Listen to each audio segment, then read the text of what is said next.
അപ്പം ഞങ്ങളുടെ പള്ളിയിൽ പെരുന്നാൾ തുടങ്ങിയിട്ടാണ്. ഞങ്ങളുടെ കൊറ്റി പെരുന്നാൾ എന്ന് പറഞ്ഞാൽ എല്ലാവർക്കും അറിയാൻ പറ്റുമായിരിക്കും. ലോകപ്രസിദ്ധമാണ്, ഭയങ്കര വലിയ പെരുന്നാളാണ്. ഇന്ത്യയിലെ തന്നെ, ഇന്ത്യയിലല്ലെന്നാണ്, ലോകത്തിലെ തന്നെ സെക്കൻഡ് പിൽഗ്രിം സെൻറ്റർ എന്നൊക്കെ വേണമെങ്കിൽ അറിയപ്പെടാട്ടോ. വേളാങ്കണ്ണി കഴിഞ്ഞ് കഴിഞ്ഞാൽ പിന്നെ ഞങ്ങളുടെ കൊരട്ടിമുത്തിയാണ്. ഞങ്ങളുടെ അത്ഭുത പ്രവൃത്തിയായ കൊരട്ടിമുത്തി എന്ന് പറഞ്ഞാൽ അതൊരു ഒന്നൊന്നര കാറ്റുമതി തന്നെയാണ് കേട്ടോ. ഞങ്ങളുടെ എല്ലാ പ്രശ്നങ്ങളിലും മുത്തിയമ്മ ഞങ്ങളുടെ കൂടെ ഉണ്ട്. അപ്പം അങ്ങനെ പെരുന്നാളിന് വന്നു, ഇതേ മുത്തിയമ്മേനെ തൊട്ട് മുത്താനുള്ള ക്യൂ ആണ് ഈ പോണത്.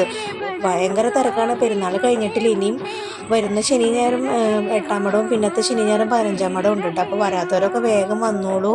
അങ്ങനെ രൂപപ്പുരയിൽ രൂപം മുത്തി ഇറങ്ങി. പിന്നെ മുത്തിയുടെ നേർച്ചയായിട്ട് പൊരി കിട്ടി.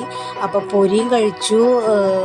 സമയം ഇപ്പം തന്നെ 12 മണി ആവാറായിട്ടുണ്ട് ഏകദേശം. അപ്പോൾ അങ്ങനെ പെരുന്നാൾ ആഘോഷിച്ച് ഞങ്ങളിങ്ങനെ നടക്കുകയാണ് കേട്ടോ. ഇനി വരുന്ന ദിവസങ്ങളിൽ പെരുന്നാളിൻ്റെ വീഡിയോ ആയിട്ട് ഞാൻ വരാം. ഗസ്റ്റ് വരുന്നതിൻ്റെയും വീട്ടിലെ സർക്കാർ ഇതിൻ്റെ എല്ലാത്തിൻ്റെ ആയിട്ട് ഞാൻ വരാം കേട്ടോ. അപ്പോൾ അത്രയ്ക്കുള്ളൂ. ബൈ.